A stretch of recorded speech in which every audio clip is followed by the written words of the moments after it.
Hello everyone, this is Akash. Welcome to my channel. So दोस्तों, 2-3 दिन से वीडियो डाल रहा था, तो आज एक स्टॉक मुझे मिला है पोजिशनल ट्रेड के लिए। तो स्टॉक का नाम है अपोलो हॉस्पिटल। ठीक है, तो अपोलो हॉस्पिटल का अगर आप चार्ट देखेंगे तो ये ऑल टाइम हाई पे अभी तो ट्रेड कर रहा है। तो मंथली कैंडल अगर देखेंगे यहाँ पर, तो एक सेकेंड, यहाँ पर नेट का कुछ इशू है एक्चुअली। ओके, तो अपोलो हॉस्पिटल में जो मंथली का जो कैंडल यहाँ पर आप देखेंगे, बहुत ही बुलिश लग रहा है मुझे दिख रहा है। एंड ये जो स्टॉक है आप ट्रेंड में ही है। ठीक है, तो इसको अगर हम वीकली में कन्वर्ट करें तो वीकली में ये स्टॉक ब्रेकआउट दिया है। लेकिन दोस्तों, हम तो इस ब्रेकआउट लेवल पे एंट्री नहीं करेंगे। ठीक है, तो यहाँ पर एक एंट्री बने अभी तक बना नहीं है, लेकिन मेरे ख्याल से कुछ दिन बाद यहाँ पर बन सकते हैं। तो यहाँ पर आपको कैसे एंट्री लेना है, इसका टारगेट क्या होगा, स्टॉप लॉस क्या होगा, वो हम देखते हैं।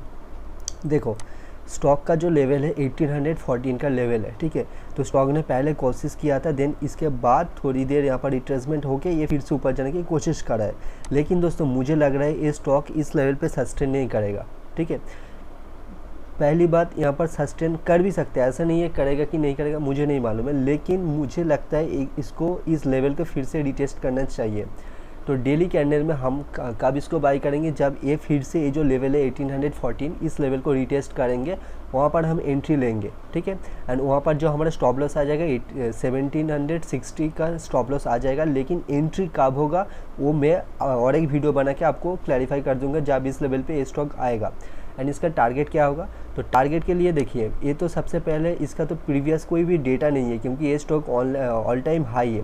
तो इसको हम क्या करेंगे, इसका जो रेंज है, ठीक है, 1840 एंड ये जो स्विंग लो बना है 1590 का जो लो बना है, तो इसका जो डिफरेंस होगा वो है 200 पॉइंट के आसपास। ठीक है, 200-250 पॉइंट के आसपास। तो इसके ऊपर 1814 के ऊपर हम 200-250 पॉइंट इसमें ऐड कर देंगे। तो मेरा जो टारगेट आ जाएगा यहाँ पर 150 का मेरा पहला टारगेट होगा। लेकिन दोस्तों, ये इस और जा भी सकता है एंड फिर से नीचे आ भी सकता है। तो हम इसको कब बाई करेंगे, जब इस लेवल पे रिटेस्ट करेगा तब। आप इस यहाँ पर फोमो होकर प्लीज़ इसको मत खरीदेना, क्योंकि यहाँ पर आपको एक बाइंग लेवल नहीं मिलेगा। क्योंकि यहाँ पर अगर इसको बाई करेंगे तो यहाँ पर आपका रिस्क टू रिवॉर्ड फेवरेबल नहीं होगा। ठीक है, तो आप पहले वेट कीजिए इस लेवल तक इसको आने के लिए, देन आप सोचिए इसको बाई करने के लिए। ठीक है, तो ये एनालिसिस था। एंड और कुछ चीज़ें चलिए डिस्कस करते हैं। तो कल है 25 सितंबर 2020। तो कल के लिए मैंने कुछ इंट्राडे के स्टॉक सिलेक्ट किया है। आज का जो डे था आज के डेट में 2-3 स्टॉक मुझे ट्रेडिंग के लिए मिला था। लेकिन दोस्तों, मैं एक भी ट्रेड नहीं कर पाया, क्योंकि कुछ प्रॉब्लम था, तो इसलिए मैं आज ट्रेड अवॉइड किया था। लेकिन मेरे लिस्ट में मैं जब एक स्टॉक सिलेक्ट कर रहा था, तो वहाँ पर मुझे दिखा कि कुछ ट्रेड था, लेकिन मैं कर नहीं पाया। इस वीक में एक या फिर 2 ट्रेड ही हुआ है। ठीक है, तो इससे ज़्यादा ट्रेड बना नहीं है। कल के सेशन में देखेंगे क्या होता है। तो इंट्राडे के लिए कुछ स्टॉक्स है। तो यहाँ पर टोटल 18 to 19 स्टॉक है। लेकिन अगेन, किस में एंट्री मिलेगा या फिर नहीं मिलेगा हमें नहीं मालूम है। तो चलिए कुछ स्टॉक्स के बारे में डिस्कस करते हैं एंड बात करते हैं। तो अदानी एंटरप्राइज एक बहुत ही अच्छा स्टॉक है। अदानी एंटरप्राइज का जो टारगेट बहुत बड़ा है, क्योंकि देखो, यहाँ पर जो रेजिस्टेंस है वो 270 का आसपास एक रेजिस्टेंस बना सपोर्ट है अदानी एंटरप्राइज। तो हम तो सपोर्ट पे बाय नहीं करेंगे, पहले ये जो सपोर्ट है इसको ब्रेक करने दो। देन ये जो सपोर्ट है फिर से जब रेजिस्टेंस की तरह एक्ट करेगा, उस लेवल पे हम सेल करेंगे। यही हमारा मेथड है, इसके बेसिस पर ही हम ट्रेड लेंगे। ठीक है, एंड यहाँ पर जो टारगेट बन के आ जाएगा 245-260 का मेरा पहला टारगेट हो जाएगा। ओके, देन आता है एक्सिस बैंक। देखो, एक्सिस बैंक का जो लेवल था 406 के आसपास एक लेवल है। तो आज स्टॉक ने ब्रेक तो किया है, लेकिन ये एक आज के जो सेशन था उसके एंड में ये ब्रेकआउट दिया है, इसको ब्रेक किया है। तो कल के सेशन में अगर एक गैप डाउन होके फिर से ऊपर जाके इस लेवल पे टकराता है, तो वहाँ पर हम सेल कर सकते हैं एंड टारगेट हो जाएगा हमारा 375। तो इंट्राडे में एक 375 मूव करेगा नहीं करेगा तो हमें नहीं मालूम है, शायद कर भी सकता है, कोई ऐसा नहीं है कि नहीं कर सकता। स्टॉक तो एक ही दिन में 10% 15% मूव भी देता है, ऐसा हमने बहुत बार देखा हुआ है। ठीक है, तो मेरे ख्याल से अगर यहाँ पर इस लेवल को सस्टेन करके यहाँ पर फिर से नीचे आता है, तो 1-2 दिन के अंदर ये जो लेवल है हमको देखने को मिल जाएंगे। अगेन, फेडरल बैंक भी एक सेम स्टॉक है। फेडरल बैंक का अगर चार्ट देखेंगे सेम लेवल पर है, पहले इसको ब्रेक करने दो एंड यहाँ पर जो टारगेट बन के आ जाएगा 44 का टारगेट आ जाएगा। ठीक है, तो यहाँ पर जो भी स्टॉक्स है हर एक स्टॉक सेलिंग के लिए है। तो चलिए पहले देखते हैं निफ्टी का क्या व्यू है।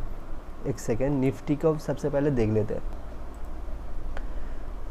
एक सेकेंड। Okay, Nifty.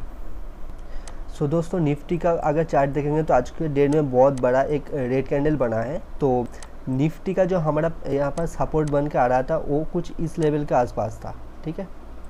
अगर आप हमारा जो इंटरडे का वीडियो था, इंटरडे लाइव सेशन का जो वीडियो था, अगर आप देखे होंगे तो इस लेवल के आसपास इसका एक सपोर्ट बन रहा था, ठीक है। एंड इसका जो फर्स्ट टारगेट था वो ये था, एंड जो सेकंड टारगेट बन के आ रहा है वो है इस लेवल, ठीक है।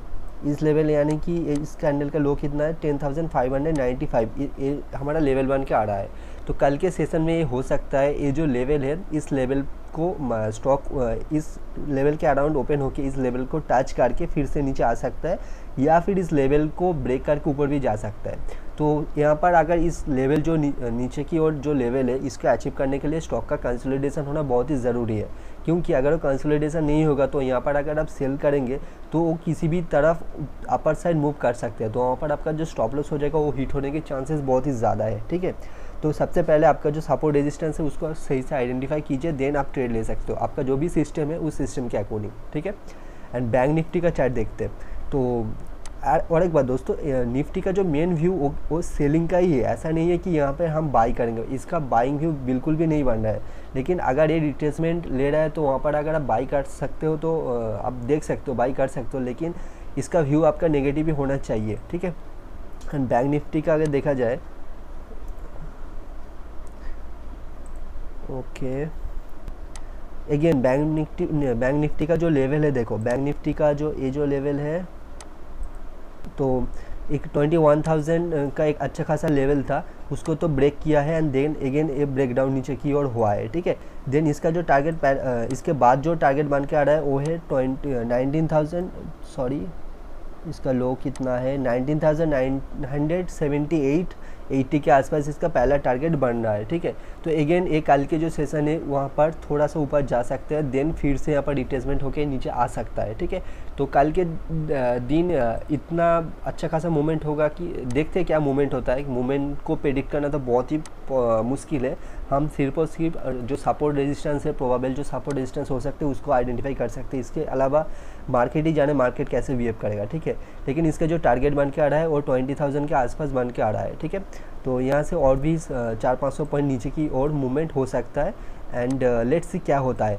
एंड यहाँ पर अगर ओवरऑल अगर चार्ट अगर आप देखेंगे तो ओवरऑल चार्ट तो बहुत ही वीक दिख रहा है, क्योंकि देखो दोस्तों, इस लेवल से 22 मई 2020 से एंड 31 अगस्त 2020, मई जून जुलाई अगस्त से जो 4 महीने में जो मूवमेंट हुआ है, इस मूवमेंट को ब्रेक होने में कितना देर लगा, करीबन 15 से 20 दिन ही एनफ है। देखो अब आधा जो मूवमेंट यहाँ से यहाँ तक किया, आधा मूवमेंट यहाँ पर डिस्ट्रॉय हो चुका है, ठीक है।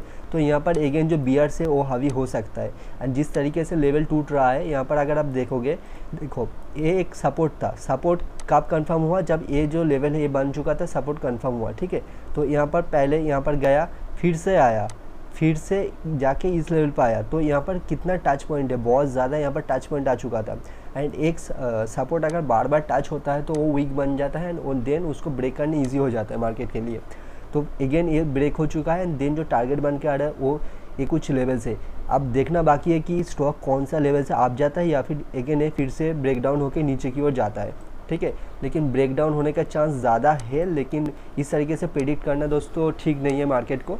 मार्केट जैसे बिहेव करेगा आपको वैसे ही आपका जो ट्रेड है उसको प्लान करना चाहिए। तो यहाँ पर मेरे ख्याल से आपका जो ट्रेडिंग प्लान है वो पूरा का पूरा सेलिंग साइड में अभी होना चाहिए। कुछ स्टॉक स्पेसिफिक अगर आपको बाइंग सिग्नल मिलता है, बाइंग के लिए आप जा सकते हो, लेकिन ओवरऑल जो इंडेक्स है वो सेलिंग के लिए दिख रहा है।